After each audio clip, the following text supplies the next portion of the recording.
Vous pourriez penser que le monde est toujours un endroit sûr, quel que soit là où vous vous trouvez. Cependant, il existe des îles parfaitement isolées du reste du monde qui représentent un vrai danger pour ceux qui osent s'y aventurer. Il existe même une île dont les habitants attaqueront systématiquement tous ceux qui s'approcheront. Installez-vous confortablement, aujourd'hui nous nous intéressons aux 10 îles les plus dangereuses que vous ne voudriez pas visiter.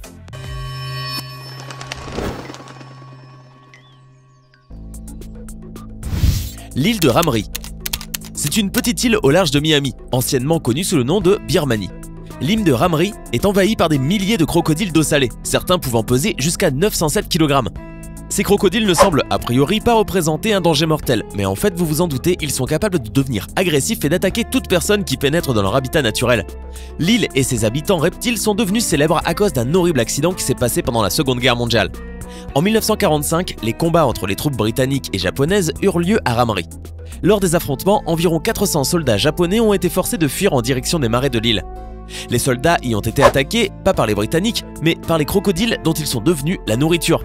Cet épisode dramatique est enregistré par le livre Guinness des records comme étant la plus grande attaque de crocodiles sur l'homme.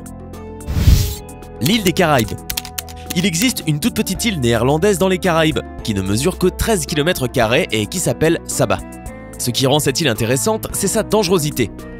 Plus que toutes les autres îles du secteur, elle a été frappée par des ouragans monstres tout au long des 150 dernières années. En effet, l'île de Saba a subi 15 tempêtes de catégorie 3 et 7 ouragans de catégorie 5.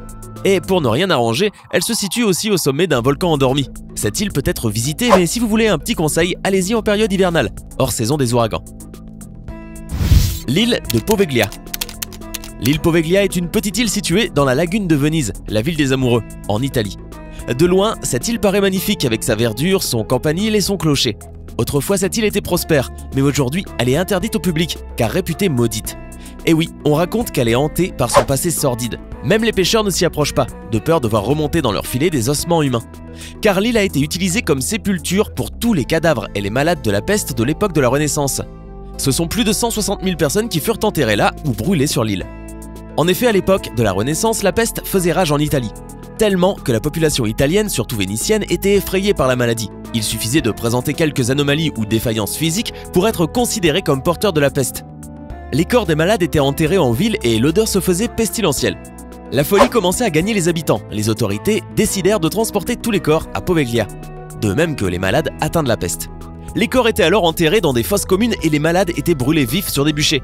La panique était telle que ceux qui présentaient la moindre défaillance physique ou la moindre suspicion de porter les germes de la peste étaient arrachés à leur famille pour être brûlés sur l'île. Aucun traitement de faveur, pas de pitié. Même les enfants subissaient cette loi ignoble. Un vrai massacre. De cette époque, il reste les ossements que la marée apporte quelquefois sur le rivage de Venise. Plus tard, on y a construit un hôpital sur l'île, hôpital qui est devenu psychiatrique ou plutôt un mouroir pour les patients présentant des troubles mentaux. Combien de morts atroces sur cette île? Une quantité énorme. Et c'est à cause de son histoire que la légende de l'île de Poveglia est née. Les Vénitiens disent même entendre des gémissements humains provenant de l'île et lorsque le temps est dégagé, disent voir des apparitions sur l'île.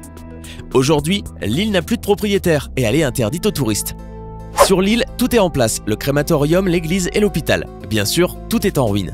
Des travaux de rénovation avaient été prévus, comme en attestent les différents échafaudages sur le bâtiment principal, mais cela fait bien longtemps qu'aucun ouvrier n'y a mis les pieds.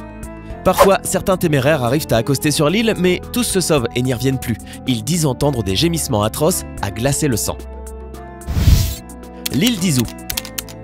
Au Japon, il existe un groupe d'îles d'origine volcanique situé au sud-est du cap d'Izu et qui ne comporte pas moins de 17 volcans actifs. Ces volcans crachent du soufre toxique dans l'air, parfois de manière régulière à tel point que l'odeur ne peut être évitée ni même ignorée. Un système d'alarme a été mis en place qui avertit régulièrement les habitants de l'importance des gaz toxiques, les obligeant à mettre des masques. C'est d'ailleurs à cause des niveaux élevés de ces gaz toxiques qui ont sévi en 2000 qu'une évacuation a été ordonnée éloignant les autochtones de leur maison pendant 5 longues années. Il paraîtrait même que les résidents de l'une des îles japonaises d'Izu, Miyako-jima, doivent carrément porter des masques en permanence. L'île des serpents. Située à 64 km au large de la côte sud de Sao Paulo, existe une île que les Brésiliens appellent l'île des serpents. Son accès est strictement interdit à toute personne qui n'est pas un scientifique et ses seules habitantes sont des vipères à tête d'or. L'île n'est pas très grande et la quantité de serpents est telle qu'on dit qu'il y en aurait un par mètre carré. Figurant parmi les serpents les plus venimeux du monde, si vous êtes mordu par cette vipère, autant dire que vous êtes mort. En effet, son poison provoque gonflement, vomissement, cloque, hémorragie interne et cérébrale, et à moins de recevoir l'antidote dans les 40 minutes suivant la morsure, vous n'avez aucune chance de survivre. Maintenant que vous savez à quel point ces serpents sont dangereux, vous comprenez mieux pourquoi ces vipères sont les seuls habitants de cette île subtropicale depuis des centaines d'années. L'île de Fraser. Comment parler des îles les plus dangereuses du monde sans parler de l'Australie? Et pour l'entrée de ce pays dans cette vidéo, je vous réserve un des lieux les plus dangereux au monde, les plages de l'île de Fraser. Les raisons, elles sont nombreuses. Entre les crocodiles affamés, les méduses parmi les plus mortelles au monde, toutes sortes de requins plus ou moins agressifs et surtout les dingos, ces chiens sauvages qui errent à la recherche de quelque chose à se mettre sous la dent, vous avez le choix. Le problème, c'est que l'île de Fraser est aussi d'une beauté à couper le souffle et c'est aussi la plus grande île de sable au monde. De nombreuses expéditions de touristes sont donc organisées chaque année. Mais rassurez-vous, si vous restez sur les chemins qui vous sont réservés, rien ne peut vous arriver. Great Isaac Cay. Dans les années 1850, deux gardiens décident de s'installer sur le petit îlot de Great Isaac aux Bahamas. Un phare est érigé en 1852 afin d'orienter les bateaux naviguant à l'intérieur du triangle des Bermudes. Pendant plus de 100 ans, des gardiens se relaient pour assurer l'entretien du phare. Mais en 1969, les deux employés alors en service disparaissent subitement. Bien qu'on ignore ce qu'il s'est réellement passé, les deux hommes ont sûrement été victimes d'un ouragan. La légende raconte qu'un navire s'y serait aussi échoué au 19e siècle et que seul un enfant y aurait survécu. Sa mère hanterait l'île depuis tous les soirs de pleine lune. L'île Gruinard. C'est une toute petite île écossaise qui fait environ 2 km de long sur 1,5 de large. Elle a pourtant été reconnue comme l'un des endroits les plus dangereux de la planète car elle avait servi de lieu d'expérimentation. En effet, en 1942, pendant la Seconde Guerre mondiale, le Royaume-Uni, en pleine préparation de la guerre bactériologique, a lâché sur cette île une bombe d'anthrax pour en mesurer l'impact sur l'environnement. C'est l'histoire de Gruinard qui est devenue tellement contaminée qu'elle a dû être mise en quarantaine. De grands panneaux d'avertissement ont été placés partout sur l'île prévenant qu'elle était contaminée et de ce fait interdite à quiconque voudrait y venir. L'anthrax est une véritable menace car il suffit d'une petite quantité pour rendre une ville entière inhabitable pour des générations. Ce n'est qu'en 1986 que le pays déclencha un projet très coûteux de décontamination, mais malgré la réouverture de l'île au grand public en 1990, personne n'a jamais voulu s'y aventurer. C'est désormais une île fantôme. L'île de North Sentinel. On peut dire que cet endroit est figé dans le temps, puisque son peuple est le seul sur Terre à ne jamais être entré en contact avec la civilisation moderne. Les Sentinelles, c'est le nom donné à ses habitants, ont toujours vécu isolés. On estime que cette tribu indigène vit sur cette île de l'océan Indien depuis 60 000 ans. Pourquoi reste-t-il tout seul? Parce que ce peuple tribal n'est pas des plus amicales. Dès les premières tentatives de rapprochement, la violence de leur réaction a été démontrée. Juste un petit exemple. Alors que le gouvernement indien voulait juste vérifier que les sentinelles avaient survécu au tsunami de 2004, les avions chargés de cette mission, volant à basse altitude, ont été attaqués par des pierres et des flèches. Par la suite, des pêcheurs braconniers ont été tués près de l'île. Ces derniers événements ont décidé le gouvernement de l'Inde à renoncer à entrer en contact avec les sentinelles, qui sont maintenant connus comme la tribu la plus meurtrière du monde. Les habitants ayant bien fait comprendre qu'ils rejetaient tout contact avec le monde extérieur, il est désormais interdit de se rendre sur leur île, ou même de s'en approcher. L'île de Bikini Atoll. Située dans l'océan Pacifique, l'île de Bikini Atoll fait partie des îles Marshall. Elle est devenue célèbre à cause des essais nucléaires qui ont été effectués en 1946. La population entière de l'île avait été évacuée vers une île voisine tandis que les États-Unis ont continué à effectuer pas moins de 23 essais nucléaires, dont la première bombe à hydrogène. En 1987, il a été déclaré que les niveaux de radiation avaient suffisamment baissé pour qu'elle puisse être habitée de nouveau.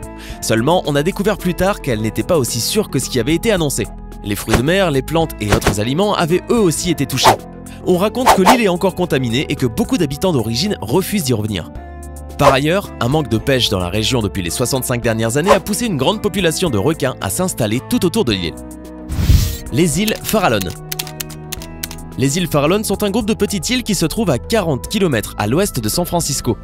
Ces endroits sont interdits d'accès et dangereuses car entre 1946 et 1970, 47 800 fûts radioactifs de faible activité ont été déversés au fond de l'océan, un emplacement qui reste inconnu.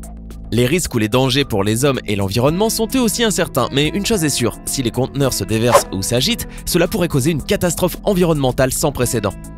Pour rajouter un danger, si tant est que cela ait été nécessaire, la grande population d'éléphants de mer résidant ici attire beaucoup de grands requins blancs. Alors dites-nous, laquelle de ces îles ne voulez-vous surtout pas visiter? Faites-nous savoir votre réponse en commentaire. Hey, c'est tout pour aujourd'hui. Si vous avez aimé la vidéo, n'oubliez pas de la liker et de la partager avec vos amis. Et si vous êtes nouveau sur la chaîne, n'oubliez pas de vous abonner et d'activer la notification. Bye bye!